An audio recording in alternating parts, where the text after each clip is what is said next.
If you want to build powerful AI agent that needs to interact with your data, regardless of what type of data it is, so whether it's images, files, documents, PDFs, or whatever unstructured data it is, then it's extremely important to prepare your data so that way when your AI agents or when you're building your AI agents to interact with your data, gives you the most accurate information. Therefore, the biggest step in this process is preparing your data to be ingested by your AI agent. So in this video, I'm going to show you how to do that exactly using Vectorize.io, which is an amazing platform that's built exactly for this purpose, to prepare all of your unstructured data so that way your AI agents can retrieve the most accurate information during that interaction. If you're not familiar with any of these terms, don't worry about it. I'm going to explain everything and I'll show you step by step what to do and how to do this using Vectorize.io, which gives you actually a free account that you can use and test things out. All right, without any further delay, let's jump right into the video. So let me go ahead and start with a demo to show you exactly how amazing this AI agent is.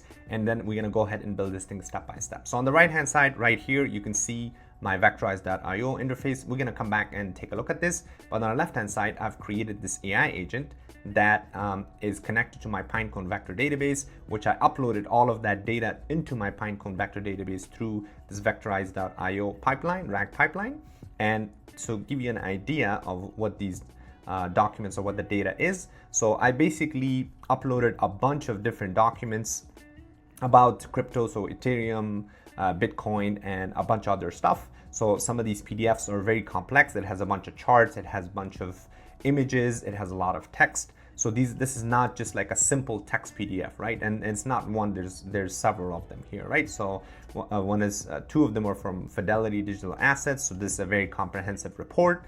And then I also uploaded a few images. So for example, this is a price history of Bitcoin by Investopedia that shows kind of the history of the price of Bitcoin kind of going up and down. So what I'm going to do is I'm going to actually test this specific point, for example, for this image, right? So we're going to see and ask this AI agent that, hey, I want to know exactly at this, so let's see, end of 2013, which is right here. Yep, end of 2013. What was the price of Bitcoin that it spiked at, right? So it should return 1238. And as you can imagine, this is a very complicated ask because we're asking actually a particular piece of information that's inside this image. So therefore, the vector database or the data that needs to go inside this vector database needs to be extremely accurate in order for our AI agents to retrieve that. So let's go ahead and access so that way I can show you exactly how powerful this thing is. And then I'm going to come back and explain how this is possible. So I'm going to go back to my N8N here, to my AI agent, and let me maximize this so you can see this better. All right, perfect. So right now this AI agent is just essentially interacting with our Pinecone vector database, and I will show you exactly what's going on in a little bit. But this is just a personal assistant. I'm just telling it to, hey, you need to retrieve the information from this AI agent, right? Or from this vector database. So let's go ahead and type right here.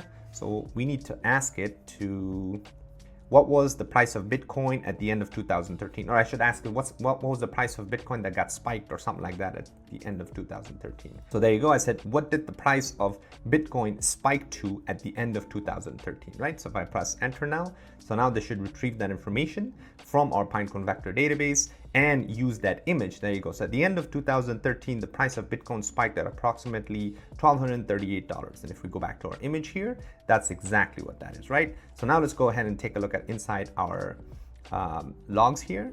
So if I go to inside Pinecone vector database, there you go. As you can see, so it's showing that it retrieved this information from this image description. It says line chart title, price history of Bitcoin shows the price fluctuation over time from 2010 to 2024. The chart includes annotation highlighting significant price points, right? So there you go. It retrieved it exactly from this particular image. And again, this inside this vector database, inside this Pinecone vector database, I've uploaded all of these documents. So not just this image, right? I've uploaded a couple of images. One is the top 20 entities that hold the Bitcoin. And then I've also uploaded a bunch of other documents, all these complex documents by Fidelity. So it's not just retrieving and going to this particular area, right? It knows exactly which specific document to go and retrieve that information. So let's go ahead and ask it another thing. So for example, if I just ask it something related to, if I ask it something related to a text, that's very easy to do. But let's go ahead and ask it, for example, the top Bitcoin entities, who holds the most Bitcoins as of November 2024. Okay, so let's go ahead and do that.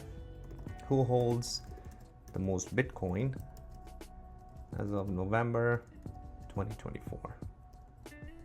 Press enter. So now it should do the same thing. So now it should retrieve that information from the second image, right, that we uploaded.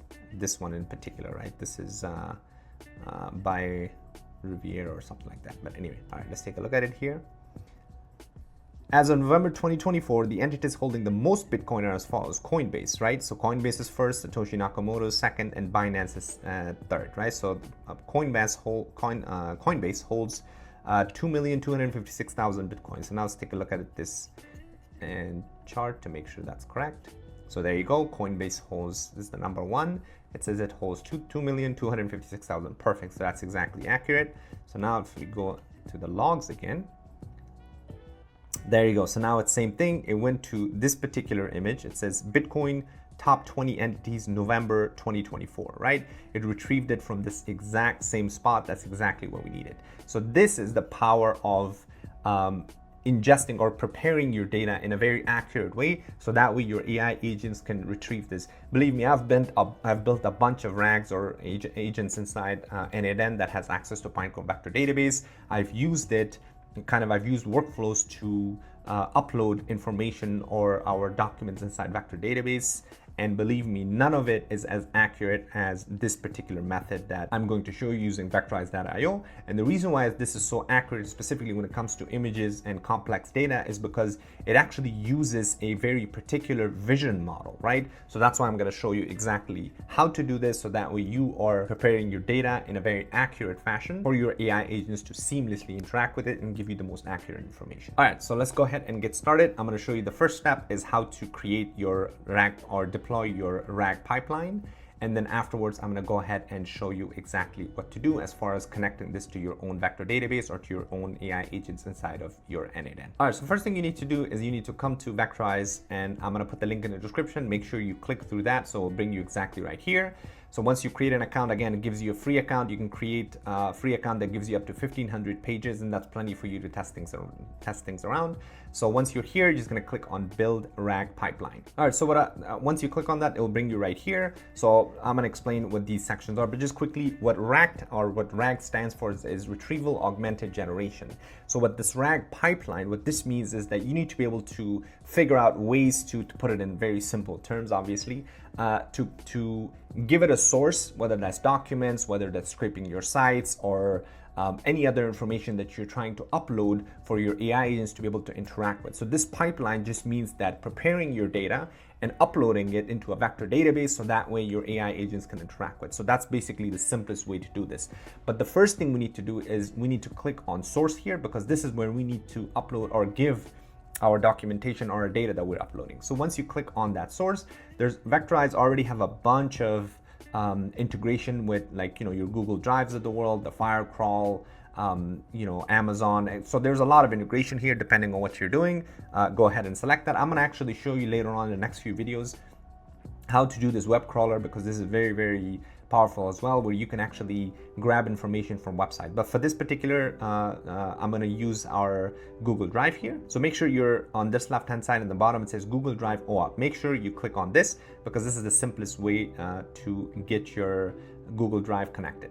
So if you don't have, since I've already had my Google Drive connected here, but if you don't have it, you're just going to click on Add New Connector. You're going to name it, right? So I'm just going to say Test, and you're going to click on Authorize, and this is going to pull up your Google OAuth. You're going to click on this.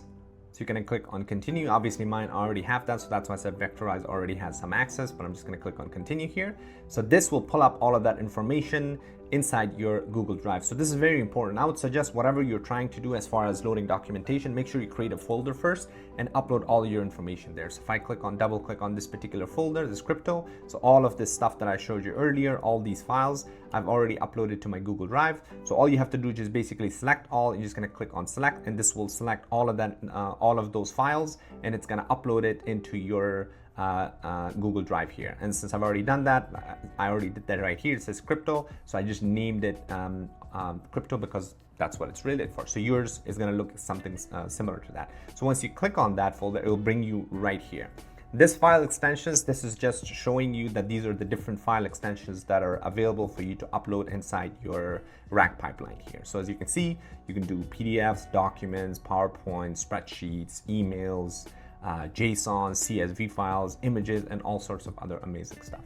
So once you do upload your source here, the next step is going to be the extractor and chunker here. So this is very important, the strategy here. So this, by default, it shows fast, but there's several options here. So fast is basically if your data is just simple text, right? So you can choose that. It's very easy, very simple. But Vectorize Iris, so this is their vision model. So this is a fine-tuned vision model for advanced extraction. Just like I suggested in the name, if you have complex data like images and PDFs, for example, that has charts and images inside it, then this is very important to choose either Vectorize Iris or the mix. However, one thing to point out, the Vectorize Iris, because this is a fine-tuned vision model, this is a bit more expensive compared to your regular one. But the best thing to do, in my opinion, is just use mix. And what this does is basically, it would use the fast extractor for your text documents and then Iris for the media or images and stuff like that. So choose the mix. And then the chunking strategy, you can just chunk either by paragraph, sentence, or fixed, but I'm just going to leave everything as default. You can use the chunk size tokens at 500 with an overlap or 50. And if you want to know more information about what this means or how to select the right chunking size, they actually have a RAG evaluation here on the left-hand side. So if I click on this, this will pull up all of the information related to the most accurate chunking strategies to produce the most relevant and accurate results for your vector indexes. Again, if you're not familiar with this, I did a video on this earlier. It's called RAG Evaluation, Build Better RAG. So make sure you check that out in my previous video where I go through actually and show you exactly how to use this RAG evaluation when you're uploading your data into Vectorize, which gives you all these different options that you can compare, and whatever is the best option for you, it will actually show you that. So make sure you check that out. But anyways, going back to our RAG pipeline here, let me, actually all right here, there you go. So just leave for this one because I'm just leaving that 500 tokens per chunk size and 50 overlap. That's good to go because I'll be using my OpenAI here. So for the embedder, this is also, you get the option to either use the Vectorize's built-in embedder, or you can bring your own AI platform. Again, I'm going to do another tutorial on how to use this built-in because I think this is probably the simplest one to do. But for this particular use case, because we're going to be using our AI agents inside n8n, I'm just going to click on bring your own AI platform. So you have different AI platforms you can choose from. Obviously, OpenAI is the most popular one, so I'm just going to use OpenAI. So here I've already connected my account. But if you don't, yours is going to look blank. You're just going to click on add new connector. You're going to name it. And all you have to do is click on this API key, go to your OpenAI account, create a new API key and copy that, paste it right here. Very, very simple, very easy integration. Then you're going to click on create OpenAI integration and it's going to look exactly like this, right? It's going to have this little green thing, which means that it's connected there.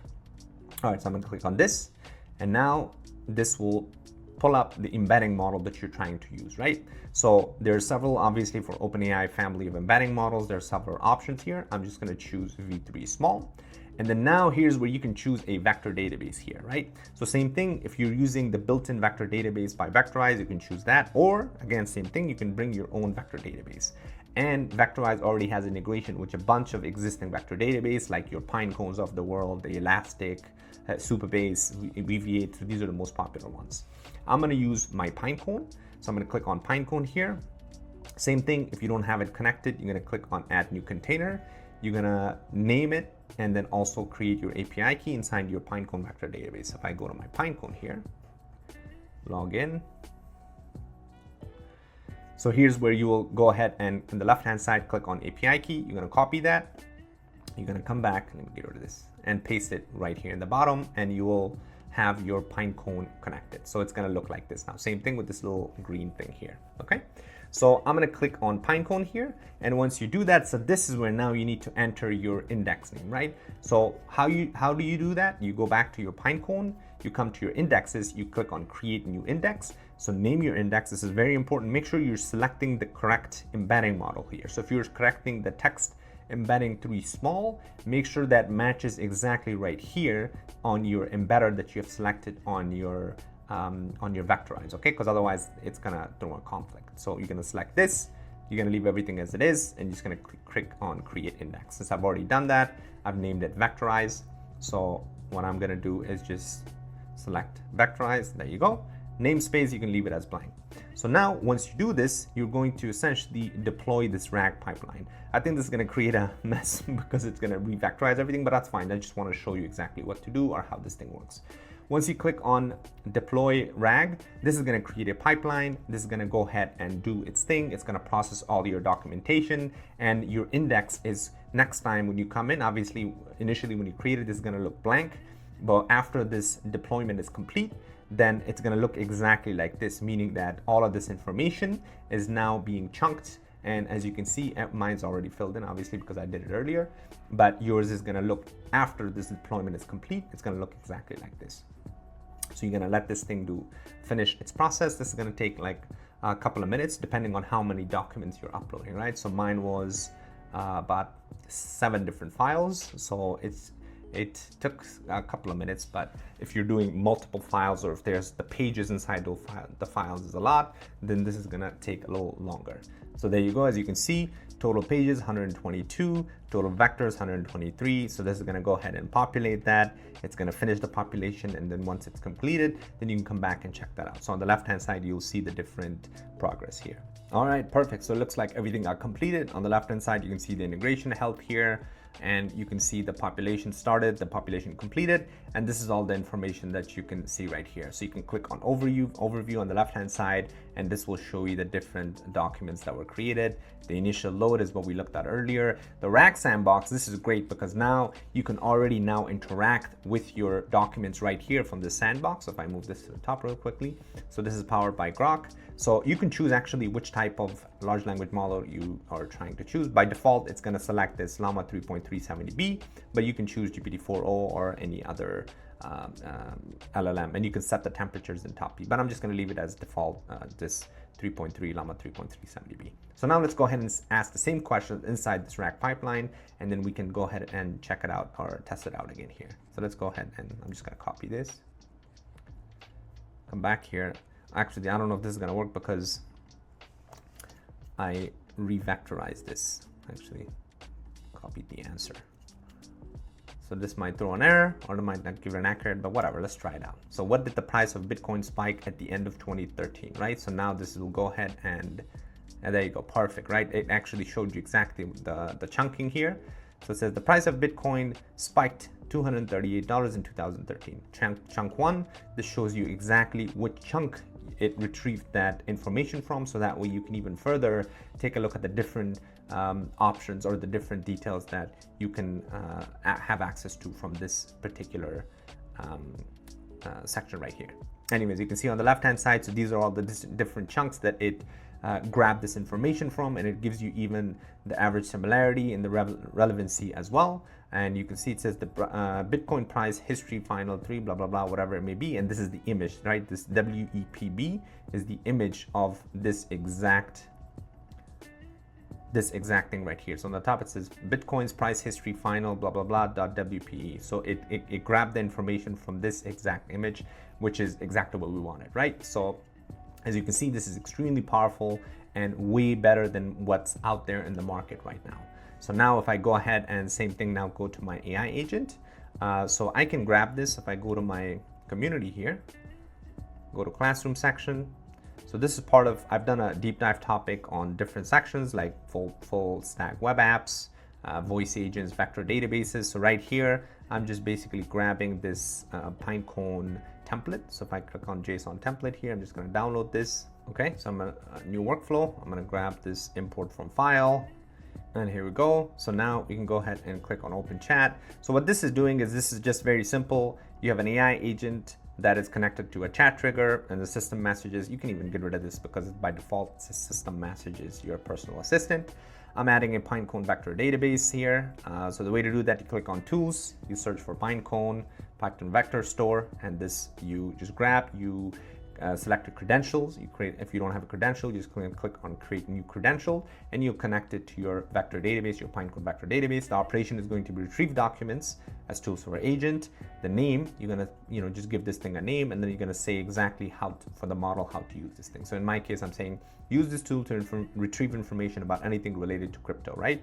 And you're gonna select the exact same Pinecone index that you created inside your vector database that you connected to your Vectorize. So make sure you're selecting the correct one, and you're gonna leave everything as it is.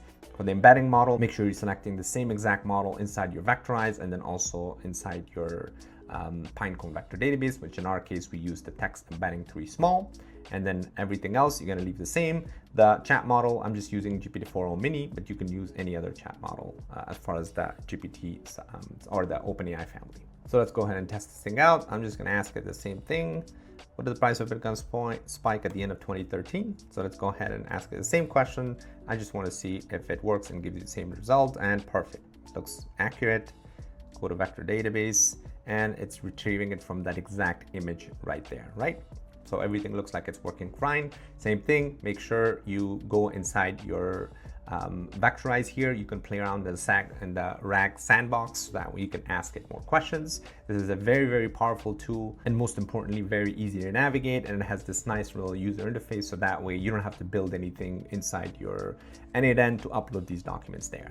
The reason why I'm going to be utilizing Vectorize is because, like I said, it's extremely powerful, and the next most important thing I think is going to be upserting. So if you're familiar with building AI agents or RAG agents, then one of the biggest headaches is replacing the data or replacing the vectors that are inside your vector database with new data.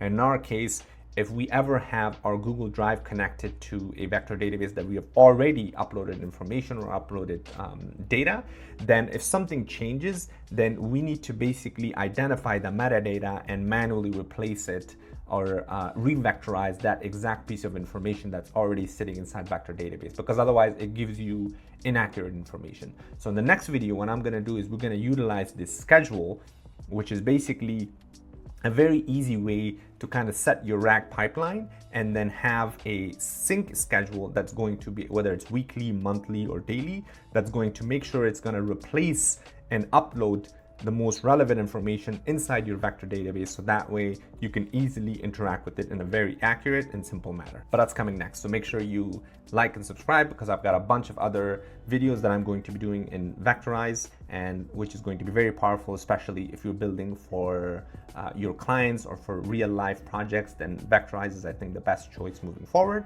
So make sure you like and subscribe, because I'm going to be doing a bit more details and more tutorials on this particular use case. Thanks for watching again, and make sure you join the school community if you are serious about learning how to build powerful AI agents, including RAG, because this is a place for us to all collaborate on these complex projects. So make sure you check the school out, put the link in the description. Hopefully I'll see you inside.